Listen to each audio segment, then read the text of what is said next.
ஹாய்ங்க. இன்றைக்கி Sunday special என்ன சமையல் செய்ய போகிறோன்னு பார்க்கலாமா? சண்டே ஸ்பெஷல்னால் நான்வெஜ்ஜுன்னு எதிர்பார்க்காதீங்க. தைப்பூசம் வரைக்கும் நானும் என் பொண்ணும் விரதம். அதனால் கண்டிப்பாக நான்வெஜ்ஜு கிடையாது. உருளைக்கிழங்கு வறுவலும் மாங்காய் பச்சடியும் தான் ஸ்பெஷல். இதில் போய் என்ன ஸ்பெஷல்னு பார்க்குறீங்களா? தினமும் பையன் ஒரு பக்கம் காலேஜுக்கும் பொண்ணு ஒரு பக்கம் வேலைக்கும் அவரும் கிளம்பிடுறாங்க. இவங்க கிளம்பி போன பிறகு நமக்கு தேவையானது என்ன செய்யறது, மிச்சம் மீதி சாப்பிட்லான்னு தான் விட்டுடுவோம். அவங்களுக்கு வெரைட்டி ரைஸ் கலந்து கொடுக்குறோம். வீட்டில் இருக்கும்போது மட்டும் இதை செய்யலான்னு சொல்லிட்டு என் பையனும் ரொம்ப நாளாக உருளைக்கிழங்கு வறுவல் கேட்டுட்டு இருந்தான். அவனுக்கு உருளைக்கிழங்கு வறுவல்னால் ரொம்ப பிடிக்கும். வருஷம் 365 நாள் உருளைக்கிழங்கை வறுத்து வச்சுட்டு ரசம் சாதம் வச்சிங்கன்னா போதும், செம்மையாக அதையே மேனேஜ் பண்ணி சாப்பிட்டுப்பான். சரி, ஒரு நாள் லீவில் இருக்காங்களே செய்யலான்னு பார்த்தா அவங்கவுங்க ஃபோனை தூக்கின்னு படம் பார்க்க உக்காந்துட்டாங்க. அப்போ நம்மளுக்கு லீவு கிடையாதா? கண்டிப்பாக கிடையாதுங்க. நம்மள மாதிரி இருக்கிற லேடிஸ்க்கு லீவுனா நம்மளே எடுத்துக்கினா தான் உண்டு. என்ன ஒன்று, கொஞ்சம் வேகமாக சமையல் செஞ்சுட்டு நம்மளும் அவங்களா கூட உட்காந்து என்ஜாய் பண்ணலாம். அதுக்காக தான் இப்போ 3 அடுப்புலையும் ஒவ்வொன்றா வச்சு செஞ்சு சீக்கிரமாக செஞ்சிடலான்னு சொல்லிட்டு பார்த்துட்ருக்கேன். இதில் நடுப்புற என் பொண்ணும் பையனும் இதை கொடு அதை கொடுன்னு எதனா ஸ்நாக்ஸ் கேட்டுட்ருக்காங்க. அது ஒரு பக்கம் கொடுத்துட்ருக்குறேன். இதில் என் ஹஸ்பண்ட் வேறு எனக்காக மிளகா கிள்ளி சாம்பார் வை, அதையாவது எனக்காக செய்ய அப்படின்றாரு. அவரை பார்க்கவும் கொஞ்சம் பாவமாக தான் இருக்குது. சரி விடுங்க, அவருக்காக ஒரு மிளகா கிள்ளி சாம்பாரை வச்சிடலாம். பையனுக்கு பிடிச்சது, பொண்ணுக்கு பிடிச்சது, அவருக்கு பிடிச்சது. அப்போ நமக்கு பிடிச்சதுன்னு ஒன்று இருக்குதா? அப்படிலாம் ஒன்றும் கிடையாது. அவங்களுக்கு என்ன பிடிச்சதோ அவங்க சாப்பிடும்போது நம்மளும் சாப்பிட்டு என்ஜாய் பண்ண வேண்டியது தான். நான் நேற்றே முடிவு பண்ணேன் சண்டேவில் ஒரு பெரிய கதையை படிக்கணும்னு. ஆனால் எல்லாம் வீட்டில் இருக்கவங்க சேர்ந்து ஒரு பெரிய ஆப்பா வச்சுட்டாங்க. பரவாயில்ல, கேப்பில் கிடைக்கும்போது அப்பப்போ பார்த்துக்கலாம். இன்றைக்கி வேறு நிறைய ப்ரொமோ போட்டிருந்தாங்களா, எரிச்சலாக இருக்குது பார்க்க. இருந்தாலும் டைம் பாஸ்க்கு வேறு என்ன பண்ண சொல்கிறீங்க?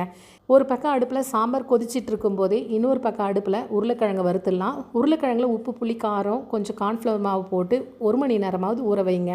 ஊற வச்சதை எண்ணெயில் போட்டுட்டு மீடியம் ஃப்ளேமில் வச்சு வறுத்திங்கன்னா நான்வெஜ்ஜே தேவையில்லைங்க. அட்டகாசமாக இருக்கும். பார்க்கறதுக்கு ஃபிஷ் ஃப்ரை மாதிரியே இருக்கும். நான்வெஜ் இல்லாத டைமில் இப்படிலாம் செஞ்சு நம்ம மனசை தேர்த்திக்க வேண்டியது தான். அது எனக்காக சொல்லலை, என் பையனுக்காக சொன்னது. இப்படி எல்லாருமே நம்ம சேர்ந்து செஞ்சோம்னா வேலை முடியும். ஆனால் சண்டேனா இத்தனை நாள் லீவ் இல்லை, இன்றைக்கி ஒரு நாள் தானே லீவு, இன்றைக்கி ஏன் டிஸ்டர்ப் பண்ணுறேன்றாங்க. ஒரு நாள் அப்போ அவங்க லீவில் செய்யலைன்னா நம்ம என்ன பண்ண முடியும்? சரி போ, மற்ற நாளில் தான் ஓடுறாங்க, இந்த நாளாவது நம்ம செஞ்சுக்கலாம் தான் நானும் கண்டினியூ பண்ணிகிட்ருக்கேன். ஒரு பாத்திரத்தில் செஞ்சது என்னடது இன்னொரு பாத்திரத்தில் செய்கிறேன்னு நினைக்காதீங்க.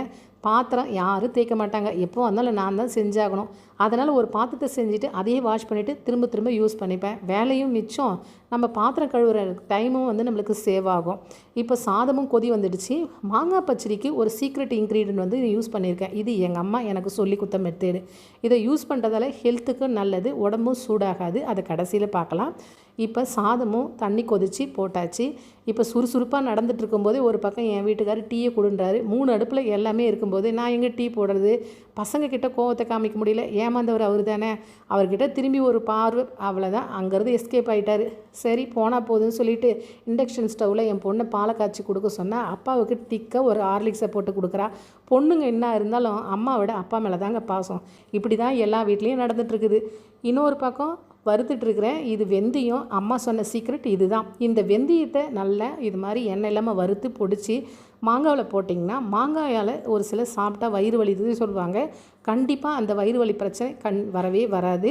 டேஸ்ட்டும் செம்மையாக அள்ளும். கடைசியாக எல்லா சமையலும் முடிச்சாச்சு. பையனுக்கு பிடிச்ச உருளைக்கிழங்கு வறுவல், பொண்ணுக்கு பிடிச்ச மாங்காய் பச்சடி, அவருக்கு பிடிச்ச மிளகா கிள்ளி சாம்பார், சாதம் எல்லாத்தையும் எடுத்துன்னு சர்வ் பண்ணி கொடுத்தா சாப்பிட்டுட்டு ஒரு வார்த்தை சொன்னார் பாருங்க, அடடா செம, எங்கள் மாமியார் சாப்பாடு சாப்பிட்ட மாதிரி இருக்கும், ரொம்ப நாள் கழிச்சு உங்கள் அம்மா செஞ்ச மாதிரி செஞ்சேன்னாரு. இதை விட சந்தோஷம் நம்மளுக்கு வேறு என்ன இருக்குது சொல்லுங்கள் பார்க்கலாம்.